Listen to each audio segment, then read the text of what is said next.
I was able to live and study abroad in Spain for 6 months a few years ago, and now I want to show you how you can also live and study abroad in Spain. I want to show you how I did it. I want to show you how to apply and find the right university for you. I also want to show you how to find an apartment to live in, and I want to show you how to budget for that, what to expect, how to go there cheap as well, and also maybe go over a little bit of how much Spanish I think that you should know before going, and just other tips and recommendations that I'm going to give you guys. If you decide to study abroad, what I recommend doing and not doing, all of that stuff. So I'm really excited for this one, something I love talking about because it was honestly the best experience of my life, and I want to be able to do it again in the future. So I'm really excited to share my tips, my experience. Feel free to show this to your parents if they're on the fence about this type of thing, or if you're on the fence about this type of thing, I hope that this clears it up for you, because it's something that you always hear in the YouTube videos like, oh yeah, it's the best experience you'll ever have. I reckon everyone should do it. But it really is, and I hope that I can give a sort of practical way to look at it, and also a budget-friendly way to go about it, because the way that I did it was different than the traditional way of studying abroad. So let's get into it. Welcome to the Michael Harper Spanish Podcast, where if you don't learn any Spanish, you weren't listening well enough. I was able to learn Spanish within a few months, and now I want to help you do the same. Spanish does not have to take years to learn. It can be done within a matter of months with the proper roadmap and the proper practice. This podcast is made to be a resource for you to help you learn Spanish quicker and understand complex Spanish topics. We'll be discussing various Spanish tips that I use to help me learn Spanish within a few months, various topics, vocabulary words, grammar rules, verb conjugations, and even conversations and interviews with native Spanish speakers. To see more content from me and to learn more Spanish, be sure to check out www.michaelharperspanish.com and follow me on Instagram at michaelharperspanish. Alright, first off, I want to mention that this is geared towards Spain. I do not know if these same tips will apply to other countries, although if it's a European country, it probably will, but if you follow me anyway, you're probably interested in going somewhere like Spain. You can look up and see if these things will apply in other countries. They probably will, but especially this first part about applying and getting a visa and finding the right university, 100% is Spain oriented. So first off, I was going to college here in the United States. I was going to a university.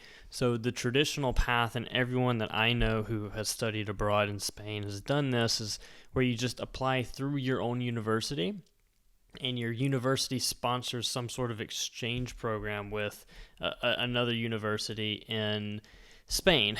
The problem with this is that you typically have to go with the housing that the Spanish university provides.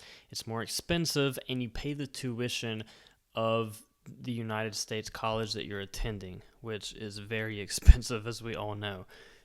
But I actually was able to apply directly through the universities in Spain, meaning that I had practically nothing to do with my own university except sending them my transcripts and my grades and whatnot, but I was able to pay the tuition of that university in Spain.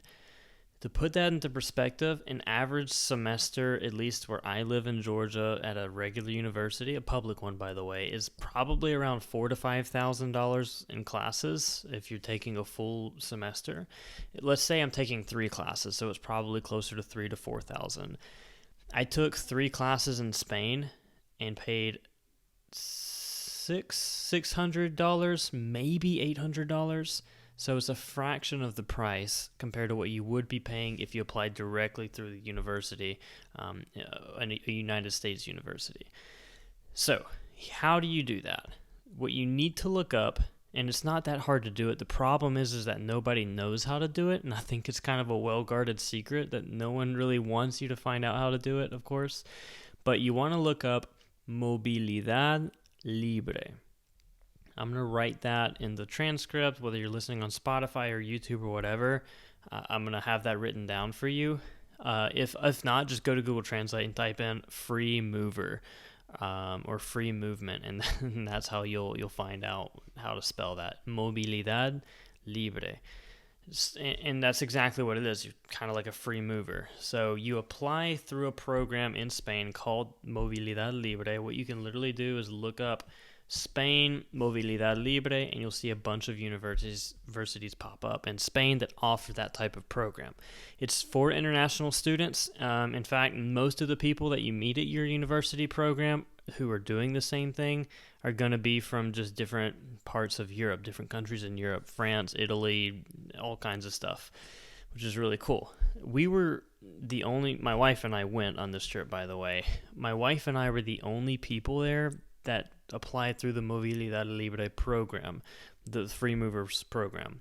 And in fact, when we got to the counselor's office, she was like, "Oh, you guys are the two free movers, right?" And we were like, "No, okay." I guess we're the only people that did it. So no one really knows about this, which is what makes me so excited to share this knowledge on this podcast. So look up that. You just apply like a regular college application. It is most likely going to be in Spanish. I don't know if you can find it in English or not. It's been a while. So be prepared for that. And just have your college transcripts ready. And as long as you have decent grades, you should hear back within a couple of weeks. You may have to find a way to make international phone calls for this, because you may or may not have to call the university. They may or may not have to call you. Probably you're just going to be fine doing the whole thing through email anyway, so don't worry about it. But do that application, and I recommend applying to a bunch of different universities. We applied to universities in Madrid, in Malaga, Barcelona, and finally we actually settled on a small town called Burgos. And I'm going to take just a couple of minutes to really recommend this city and talk about it for a second, because it is, in my opinion, the best international program in Spain, and I've heard that from other people in Spain as well. They've put a lot of time and effort and even money into this program. In fact, the reason we even knew it was a thing is because every time we looked up the Free Movers program in Spain, they had paid for advertisements, and it was always the first thing that came up on a Google search, and for good reason. It is an amazing university. The international program is incredible, and I cannot say enough good things about that city. It's a small town feel. If you've ever been to Madrid, it feels like Madrid on a very small scale, which I loved. You got to know people well. Every time we'd go out in the city, we'd see like teachers, professors, and other friends just walking down the street to go get groceries or do laundry or get a cup of coffee. I'd see someone I knew on the street from school, or someone that I hadn't met. It's the coolest thing ever. It is great whether you want to just have a quiet, relaxed city, or if you want to have more of a party city, it's also good for that. So it's an amazing international program. It is impossible not to meet people and make friends. I'm someone that, honestly, I'm not that great at making friends. I'm not like a very extroverted person. I've gotten a lot more extroverted over the years, but naturally I grew up very introverted, so it's always been a little bit harder for me to do those types of things. I didn't have an issue at all making and finding friends there. It's really cool. I love that city, and the great thing about Spain is that it's cheap. I'm going to talk about budgeting and what to do in a moment, and so just find the university that's right for you. If you've always dreamed of studying and living in Madrid, then go to Madrid. If you've always wanted to go to Santander or San Sebastián or Barcelona or Malaga, wherever you want to go to where you've always dreamed of going, because there's obviously a reason that you're being attracted to that city. I'd really recommend that. But if you don't know where you want to go and you want like a small town feel, the great thing about Burgos too is that it's only a couple hours by bus from Madrid, and buses there, you can get a round trip for 30 euros, which is like 35 bucks max. And it's so easy because you can go to Madrid, take that plane, go to different countries. It's just an amazing place all around. I'll talk more about traveling within Spain and within Europe in general towards the end of this. But I really want to talk about this next important part, and it's really crucial that you listen to this, because you have to find a place to live. And there's a lot to this part. Now, if you apply through the university in the United States, you're likely going to be recommended to stay at the housing at the university or the university housing. I recommend not doing this. Okay. Now, the pros to university housing is that it's easier. It's more peace of mind, I guess, when you're applying, because you know for sure you have a place to stay. But I'll tell you the cons. You're very likely going to be sharing a room with somebody, just like traditional dorm room living. You have to purchase the meal plan of that university most times. It's more expensive, so you're probably going to pay 600 to 700 euros a month, which may seem cheap, but it's really not when you look at what it should cost, and I'll get to that in a second. So I just don't recommend university housing because there's much better options out there. The only pro to it is that it's easy and that it kind of gives you peace of mind knowing that you're going to get to Spain and have somewhere to go and stay. What I recommend doing, and this takes a little bit of courage, but at the same time not too much, I recommend finding an apartment when you get there. And that might seem terrifying, going to a different country to live for 6 months without having a place to live, but it's only because you've never done it before that it seems scary. It's really not a big deal. To get an apartment in Spain is a very simple process. You can literally sign the contract, and the same day you're moving into that apartment. That's how quick of a process that it is. And there's always a lot of places available. So let's say that I want to live in Madrid, and I'll use Burgos as a better example because Burgos is a small city. If I go to these real estate websites, one is called Idealista, and I'll put that in the transcript as well. Idealista is one of those where you can find an apartment in places for alquiler. Alquiler is the word for rent in Spain, and you can find an apartment between 300 and 600 euros a month. You could even find a studio for 200 to 300 a month, or you can get roommates, which a lot of people did, and that is an amazing way to meet friends and new people. Typically what will happen, I'll tell you my experience first. So my wife and I, we went together, which was a great thing to do. We were able to do this program together. So we get to Spain, didn't have a house, we're terrified, and we're scrambling to find something. So we got there. We already had a hotel booked for the first few days. We had to extend it a couple of days just because we were a little bit too picky with the apartment that we wanted, but for good reason, because we were able to get a 2-bedroom apartment, which is pretty big. I mean, it had the living room, it had 2 big bedrooms, and it had, of course, the bathroom and kitchen for 550 euros a month, which is about 600 US dollars at the time. That is very cheap considering the location and what we got. It was a very modern apartment, so it had modern appliances, it was clean, it had furniture. By the way, the apartments are going to come with furniture as well, so you don't have to worry about, it's not like you go to an apartment here in the United States and they just don't have furniture. Spanish apartments come with furniture, which is awesome. It comes with the bed, the couch, everything. And it even had cooking supplies. I mean, literally everything you need. And there was no deposit really. I think we actually paid like maybe 1 month of deposit, but it wasn't anything crazy. It was in the dead center of the city.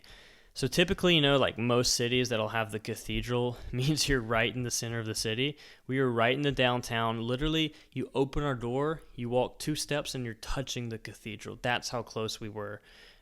Dead in the center for $600 a month. It's nothing. And services, by the way, you pay every 2 months for like gas and electricity, and we paid maybe $150 for 2 months worth of services. Very cheap, and that includes Wi-Fi, by the way. You will have to find a Wi-Fi plan, but it's very inexpensive in Spain. It's not like here in the US. So that's the big pro of having a housing when you get there and finding an apartment there. The cons is that, number one, you get to Spain without a place to live. The reason you do that is because if you go on these websites like Idealista, or you're trying to find an apartment in Spain before you go, I really recommend not doing that, because there are a lot of people in Spain that scam people. So they ask you to put in a deposit for an apartment, And remember, finding an apartment takes 1 max 2 days in Spain. I mean, you sign the contract, they hand you the keys, and you're in your apartment that same day, if not the next day. So it's very quick. People don't know that, so a lot of people get scammed when they're trying to find an apartment, and they put in the deposit before they get there, they don't even get the apartment. It was just a scam all along. So you have to be careful with that. I only recommend using Idealista and websites like that to plan for a budget, see what's available, and when you get there, either go to real estate offices in the city or look on those websites once you get there and make the phone calls. The other con to doing this is that most places require a 1-year contract. So what we had to do was every place we called, the first question would be, hey, we're students. Would you be open to doing a 6-month contract? And if they said no, we would just hang up the phone and keep calling other places. We finally were able to find a few where the owner was flexible enough to put us under a 6-month contract. And if you go there with your budget planned out and your money, in hindsight, I wish we had done this. I wish we had just said, hey, can I just pay you for the entire 6 months? And they probably would have said yes, because they'll see the money up front. There's a big issue in Spain with housing and people not paying rent. So I think if you show up there with a big check and say, here you go, just give me the 6 months, you shouldn't have any issue. I think it depends a lot on the city you're in too. So I just want you to know that option. I really recommend and encourage you guys to just get there, find a hotel for a few days, and you're going to save money in the long run because you can cook in your apartment. You don't have to go out and eat. You don't have to go to the meal hall at the university. You know, you can pick wherever you want to be. You could be in the downtown. You could be closer to the university you're going to. Wherever you want to be. It just gives you a lot more flexibility, a lot more budgeting options. And again, most of the international students we know, they would get there, do the same exact thing, meet friends, and then room with them. So they would find an apartment together. And it always, every person I saw do that, it worked out great for them. So if that doesn't seem too intimidating to you, I say go for it. But university housing, there's nothing wrong with that. We had people that did it, and they liked it as well.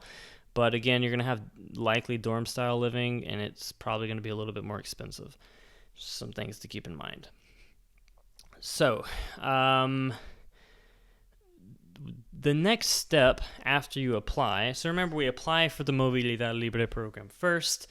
We get in. You should hear a response within a couple of weeks. If you don't, start making phone calls and bother that admission office. I hate to say this, but Spanish people can be very lazy at work. It is not like the United States where the culture is to work, and progress.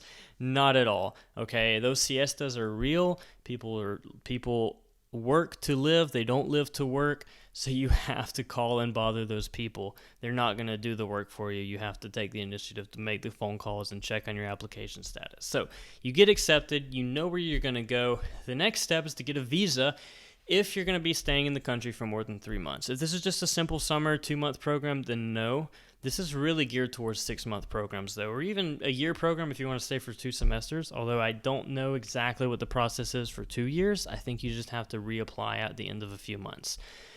Now, you're going to need a visa because Americans cannot stay in Spain for more than 3 months without a visa. So you're going to get something that's called a student visa. It's really easy to get. The thing that you have to do, though, is be sure to check the required documents on the Spanish embassy's website. That is so important. I can't tell you how many times we saw people get to these embassies without the right documentation, and then they have to do the whole process over again.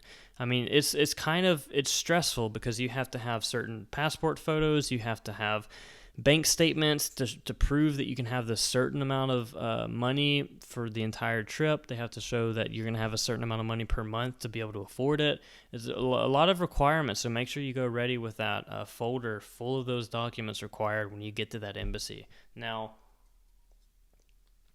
our embassy, it was a little bit difficult because we live in Atlanta, Atlanta, Georgia, and the closest Spanish embassy was actually in Miami. So you may luck out and have an embassy closer to you, but we had to travel to Miami by plane. We actually got there, and the embassy was closed that day for like a flag day in Spain or something, some Spanish holiday.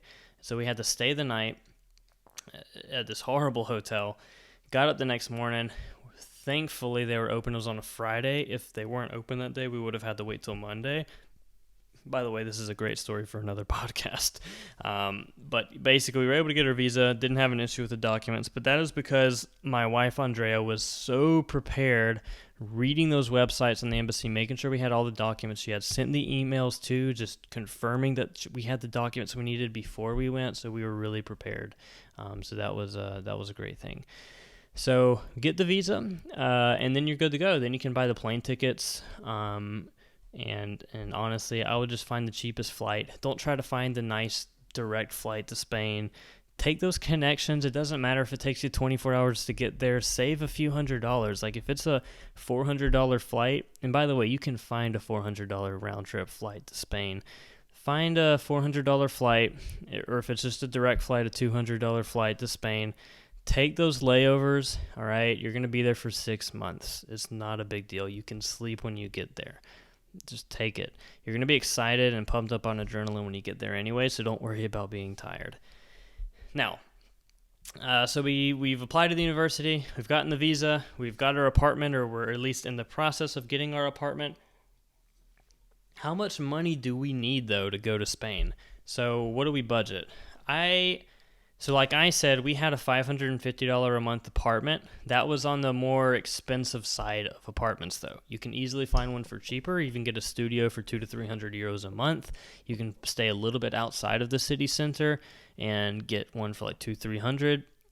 Roommates are a great option too. So technically, if it was my wife and I sharing a room, and we could have even rented the other bedroom out to somebody and paid half the price. So I would budget between $250 and $600 a month for an apartment, depending on, again, what you see on those Idealista type websites where you're trying to find an apartment, see what the prices are going for in that area to get an idea for it.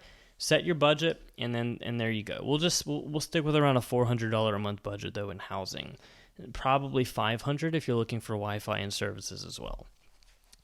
Food in Spain, and this is what I love about traveling to Spain, it's very cheap. All right, if you were to eat out every single day, breakfast, lunch, and dinner, and even snacks and a beer, you're probably looking at $25 a day. It is super cheap. To put it into perspective for breakfast, I would always, almost every day, eat out because breakfast it's hilarious how cheap it is. You can get a tortilla, a slice of it's an egg, potato thing. I'm terrible at explaining this, but it is amazing. Get a Spanish tortilla. If not, you did not go to Spain and live it up. You can get that with a cup of coffee, a latte, by the way, for $2.50, maybe €3 if they have like some sort of breakfast special. You can get it for even cheaper. So the coffee is cheap, food's cheap, breakfast is cheap. So $3 in breakfast. If you want to splurge and get like an extra orange juice and an extra tortilla, you're looking at $5 for breakfast. Now lunch, probably $8. And then dinner, you can get a 3-course meal, like a menú del día, for 12 to 13 euros. And by the way, beer is like €1. A glass of wine is $1.50. Very cheap. So you're not looking at a lot in food. Of course, though, if you're living there for 6 months, you're going to be doing groceries anyway. So your daily amount for food is going to be less anyway. But it's likely that you're going to go out with your friends and drink, or you're going to want to have those coffees in the middle of the day and those churros and those desserts. So I would plan for maybe $15 to $20 a day, maybe have like a good $400 to $500 budget a month on food. And that's just because I'm a big eater, so I'm probably budgeting more than I should be on food and splurging a bit, but that's what I would do. So food's a big thing, so we're probably up to maybe like $800-900 a month. And this is being conservative, by the way. People have done this for much cheaper on a much tighter budget. And then travel. I would definitely budget for travel. So losing my voice here a bit. It's a waste of a trip and a waste of an opportunity if you don't travel to as many places as possible while you're here. I didn't really go to study abroad. I went there to live abroad, and I went there for the experience. None of my credits transferred. Only passed one of the classes. All right, it's whatever. It was more for the experience. I'd rather enjoy those 6 months and fail all the classes than have never done it in the first place. So I'm not going to miss those class credits in the future. When I'm looking back at it, I'm going to be thankful that I had that experience. Now, that was me. I was irresponsible and stupid. If I'd done it again, I would have gone to the classes and made sure the credits transferred. By the way, it's another con with Movilidad Libre. When you go directly through a United States university, the credits will 100% transfer whatever classes you take. With Movilidad Libre, it's kind of like being a transfer student. So you're just going to have to make sure that whatever classes you take there in Spain are going to transfer back towards your program back in the United States. So if you're going there because you want the credits and you want the classes, then make sure that they're going to transfer back. I'd recommend going to your counselor in the United States first before you go and say, hey, these are the classes I'm thinking about taking. Because when you apply for the university, typically you apply for the classes as well. It's a little bit different process than in the United States. And I would just get a written letter from your counselor saying, hi, I have revised this schedule and these credits should transfer back to this program. Just get something in writing and you should be fine. So don't let that be a limiting factor for you if you are there for the classes. So back to travel though. You need it. It's so cheap. It is hilarious how cheap it is to travel in Europe.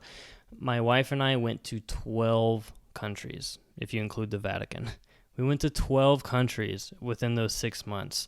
It's like 2 countries a month, all right? And we had one trip, which is one of the most memorable trips of my life. Even though we got sick and had to sleep in airports for some of it, it is the best experience I've ever had. We went to Berlin, Amsterdam, Brussels, we went to Luxembourg, all in one trip. We also went to Ibiza on the way. Incredible trip, and it was a 2-week power trip. And we went with friends, so don't plan your trips before you go. Wait till you meet people and travel together. All of those trips can go out to be really cheap. We would find Ryanair is an amazing airline for people like us who are going there on a budget, because you can find flights to different European countries for $10 to $15. And I'm not exaggerating when I say that. Maybe $20 to $30. But it is extremely cheap, and it's a 2-hour flight to a country in Europe from Madrid. So all you got to do is get to Madrid or Barcelona, and then you can fly out and go somewhere. We would sometimes even fly to different smaller cities in Spain and in other countries just because it was cheaper than take the bus somewhere else. Buses, trains, transportation in general in Spain is easy. You don't need a car in Europe to get by. It's not like the United States. Most people walk everywhere, as it should be, and people take the bus. Public transportation is amazing. So I'll likely do another video in the future on transportation in general in Spain, what bus lines to use, what airlines to use, but make sure you travel while you're there. You're there for, it seems like a long time, but in hindsight, it's a very short time. So make the most of it. Plan those weekend trips when you're on spring breaks. Take those 2-week trips, even if it means missing a little bit of class. It's worth it, I promise. So I would budget maybe a couple $100 a month for just travel in general. Go with maybe $1,000 to $2,000 for the entire trip, just dedicated for a travel budget. So you're looking at, in the grand scheme of things, probably $1,000 to $1,200 a month, being on the conservative side. So if you go with $6,000, you're okay. But I would recommend going with $8,000 to $10,000 if you can. That is way more than you'll need, by the way, so don't freak out with that number. You can. I've seen people go for a lot cheaper than $5,000. I've seen people go with $3,000 to $4,000 and they make it, and that's okay. But I think $5,000 to $6,000 is a good budget. It allow you to still be a little tight, but you have housing, you're eating really good every day, you're traveling, and you're having a great time with $6,000 for the entire 6 months, by the way. But if you have 8 to 10, it gives you a little bit more cushion. I would still. If I were going with $8,000 to $10,000, I'd still budget as if I were going with $5,000 to $6,000, just to not go crazy. Because if you have all that money, you're more likely to spend it in the beginning. So pretend that you don't have that extra money. That way, at the end of the trip, You can either, go on that trip you wanted to go on that you couldn't, or you go back home with a little bit of money in your bank account, which is awesome. So you were able to do that whole trip, spend less than you thought you would, and you're coming back home with money.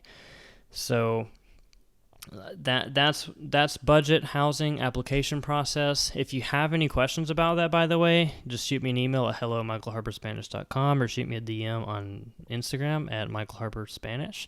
I'm going to talk now about just quick recommendations that I would give if you're going to do this. Number one is just to get to know people and go out. Don't go there and lock yourself in your room. That is the worst thing that you can do.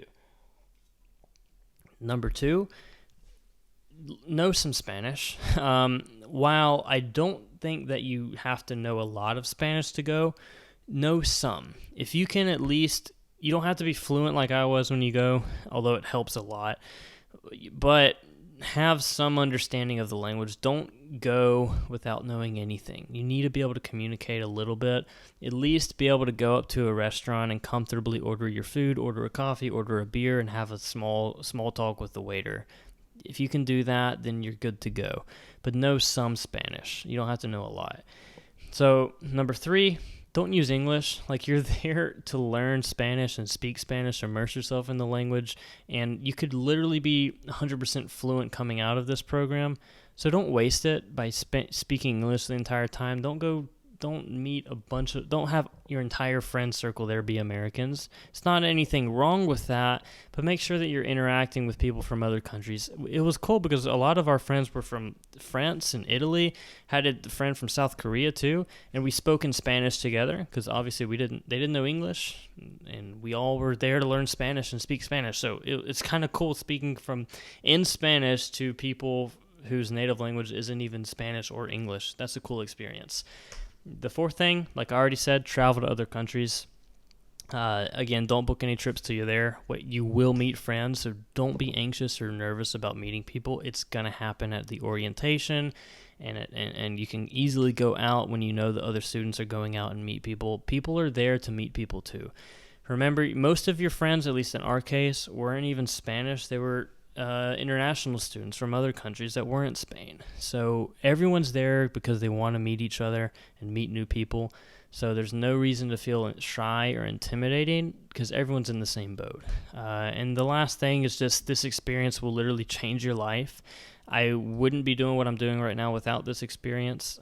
It shapes who you are, and it's one of the weird things. And parents might not like to hear this, but being without the influence of your parents and family for 6 months, while it sounds like I'm being irresponsible and ignorant and arrogant saying this, it is a good thing, I think. Obviously, young people are going to do stupid stuff when they're left alone, but just you don't realize how influenced you are by your friends and family back home until you live on your own for 6 months, and it's just your thoughts, it's just you, and it's just you focusing on what you want to do in life without anyone else telling you what you should be doing. So that's a really cool thing. So that's why I recommend, if you don't know what you want to do in life, go travel for 6 months, go live abroad for 6 months. You're going to come back knowing exactly what you want to do, or you're going to have a clear path towards what you want to do. So it's an awesome thing because you're not influenced by anyone else. It's literally what you're doing and what you want to do. So again, I think everyone should do it. If you're on the fence about it, just go do it. Save up $7,000, $10,000 if you can, or figure out a way to get some money and then go. Okay. I'd recommend if you can do it in cash, even better. Just save up that cash. It's better to stay out of debt for it. I know some people will, though. It's fine. But I would just really recommend going there, trying to come back with some money, too. And it's just the coolest thing in the world. Remember, you can always come back. So if you go there a month or two in, or even a couple weeks in, you're like, this is just not for me, come back. I'll say, when my wife and I got there, the first thing we were thinking for the first couple of days was, oh my gosh, this is the biggest mistake we've ever made. So if you get there and you're like, this is a mistake, give it some time. You're in good company because my wife and I thought the same thing. After a couple days, though, we were in love with the city we went to. We were excited, and we never wanted to go home. Not once did I get homesick. At the very end, the last month, since I knew I was going to go home, I was ready, I guess. I was ready to get back and just get on kind of with my life, It was kind of like I was living in the dream for the past few months. So I was desperate to get back to reality. Now I wish anything I could go back and not be so stupid. But just enjoy it. Enjoy it and do it. And if you go, let me know, and I'll be jealous of you. So please let me know if you go. And let me know if you have any questions about the application process, about going there, living there, city recommendations. I've been to a lot of cities in Spain, so I can help you out with that. This is a long podcast, but I thank you for listening. I hope you got a lot of value out of it, and hopefully it inspires you to try this out. Make sure that you're following me. Stay tuned to all the new podcasts. Download this podcast. Make sure that you follow it for more updates, whether you're on Spotify or Apple or YouTube. If you're on YouTube, give a like. If you're on Apple, Spotify, please leave a review and let me know if you like it. See you guys in the next one. Take care.